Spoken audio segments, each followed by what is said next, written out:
Howdy folks, Jamboree here. I've been doing this show for a long time and I've realised that I've never actually reviewed a puppet movie starring the most famous puppet of all, Pinocchio. So let's fix that. I'm going to be reviewing The Adventures of Pinocchio from 1996. After a young Geppetto carves his love for a woman called Eileen into a tree, lightning strikes said tree, giving it magic. Decades later, an old Geppetto cuts down said tree and turns it into his new puppet Pinocchio. The magic brings the puppet to life, and Geppetto now has to look after little Pinny, with some help from Eileen. However, Pinny wants to explore the world and dreams of being a real boy, so he's always running off to experience new things. Unfortunately, some humans see Pinocchio as a gold mine, most notably a shady businessman called Lorenzini. Now, this film has been praised for being quite close to the original Italian novel. Personally, I can't say whether I agree or disagree with that because I've never actually read the book, but I'll take readers' word for it, and give points to the film for making fans happy.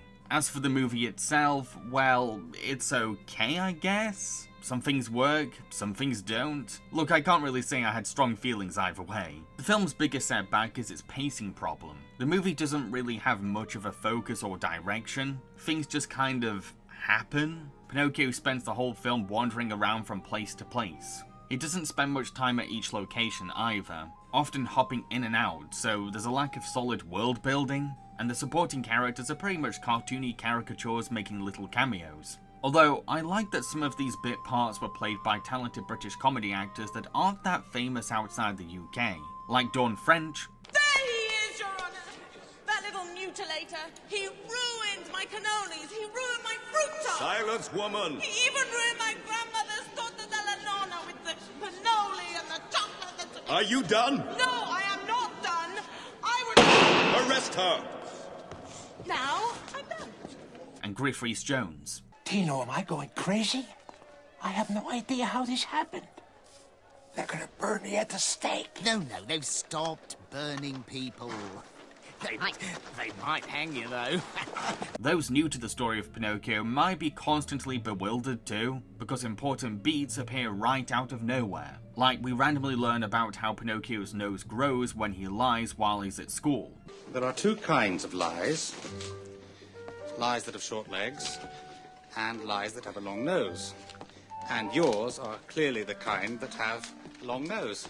Again, things just happen. Pinocchio himself is basically this naive and unaware child, like a mix between a newly built robot and a baby who was just born. I'd be fine with this if he gradually defined his own character, but his personality and intelligence is based on whatever the scene calls for. Needing to be guilty after being scolded by a teacher, he's suddenly a thoughtful and self-reflective child who knows how to express regret. Need to have a funny scene in which Pinocchio eats everything in a bakery, now he's a puppy boy who doesn't understand stealing. See what I mean? He has less of a character arc and more of a chameleon role for whatever the movie wants. Though, to be fair, the trauma of the finale is a decent motive for him to grow up and jump at the chance of playing hero. The movie is surprisingly existential at times. I wasn't expecting it to get as philosophical as it did. I liked any moments where the film questioned Pinocchio's agency, because I have a personal fascination with stories about the humanity of sentient objects, and all the debate that comes with that topic. Now it's past your bedtime. Into bed. My son. I love you, Papa.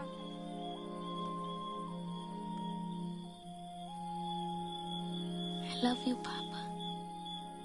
Even Geppetto, Pinocchio's creator, goes through this internal struggle over whether he's his puppet's father, because he's not even had time to accept that Pinocchio is alive, and needs to process this miracle before he can even call himself Papa. Oh, and can I just say how brilliant Martin Landau is as Geppetto? It's a really profound performance that's played with an earnest realism and heartfelt humanity. His acting is maybe too good for this movie. You're my Papa. I can't be your Papa. You're made of wood. You're not flesh. You're not a real boy. Now go, for everyone's good. Eileen takes the place of the Blue Fairy. What I like about her character is that she's this loving and caring woman who nurtures both father and son, but also won't ignore any of their nonsense. And her reactions to the boy's slow wit or recklessness can be really funny, because she does not hide her feelings in. She is feisty. I've already let one great love slip through my fingers. I don't want it to happen again. You've never been in a boat in your life. You can't even swim.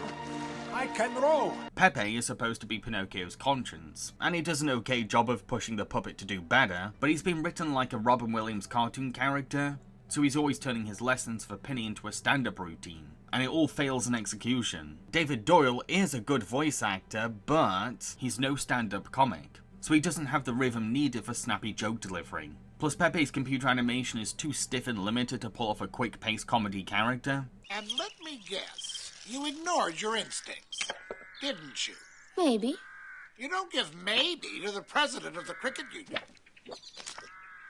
Now, what say we regroup and talk about your papa? Or I'll be falling down on the job. No! The interesting thing about our villain, Lorenzini, is that he takes over all the antagonist roles from the original story. So we end up with a villain who not only has a more personal relationship with Pinocchio, because the puppet gets in the way of all of his evil plans, but there's also now this consistent force of evil throughout the film. Udo Kier plays him with a sinister sliminess, as he puts on a nice guy act to groom Pinocchio. Stay. Boys do like bugs. Bugs. Don't they? They like to tease them and twist them. Please, Lorenzini. Shh. Shh. Oh. Name your price. It's not for sale. He's also given this monster motif, like he provides the vocal effects for all the monsters in his plays. I'll save you, princess.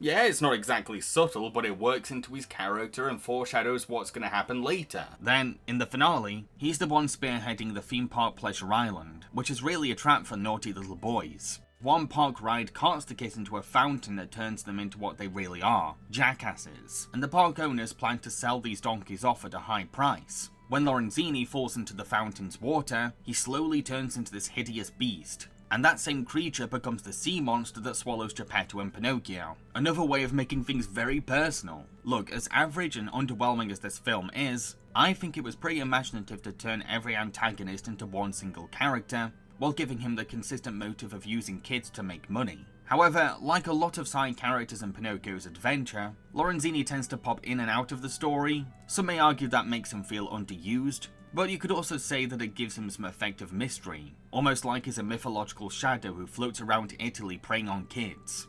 Oh, and by the way, the boys who were turned into donkeys do get transformed back in this version. Some may call this pandering, but I think it's important that if you're going to teach naughty kids to behave, at least give them a second chance to show that they can change. My problem is that said change is all told through last-minute narration.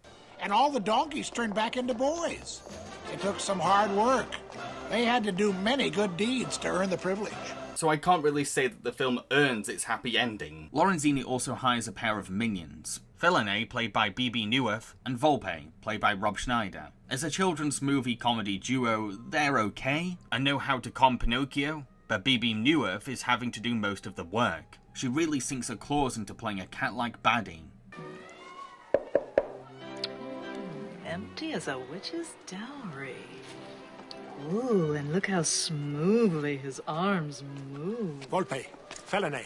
While Rob Schneider just isn't talented enough to keep up with her or match her screen presence. Kids might find this Volpe to be funny because Rob Schneider's style of comedy is renowned for being juvenile. Do you see what I see? Yes.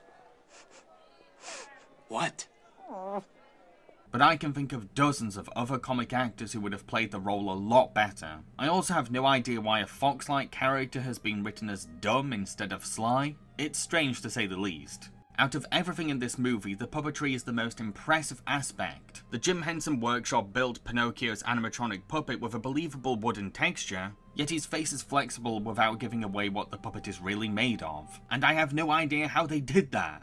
The puppetry manages to walk the fine line between enchanting and realistic. Like, this is maybe the closest we've ever been given to a tangible version of what Pinocchio would look like in real life. The film does rely on computer animation and stop motion to achieve certain shots of Pinocchio though. I don't blame the filmmakers for depending on other special effects because puppetry does have its limitations. But you can always tell when other techniques are suddenly being used. So the illusion isn't perfect. I also find it cool that we get a whole scene where Pinocchio shares the stage with traditional marionettes, because we end up with this experimental blend of theatrical puppetry and animatronic puppetry, two worlds colliding together. Oh, and as evil as Lorenzini is, you've got to give him props for being ambitious as a puppeteer. I'd actually be totally down for watching one of his plays. To conclude, The Adventures of Pinocchio is a pretty average fairy tale movie that plods along and hits the beats needed. I wouldn't say it's terrible or anything, but the rush pacing, clunky exposition, and dated CGI animation really hold it back from being something special and timeless. However, I'd say that it's worth checking out just for the amazing puppetry. Plus it's fun seeing how the film turns the original novel's antagonists into one whole villain. I think children will like the movie just fine because it's a silly fantasy comedy full of magic and slapstick, but I can imagine them being disturbed by the more nightmarish imagery. So what did you think of The Adventures of Pinocchio? Let everyone know in the comment section below, and don't forget to click that like button. Also, please consider subscribing to my channel for more film and animation related content, and I encourage you to support me on my Patreon in return for awesome rewards. Thank you. Cheerio, folks.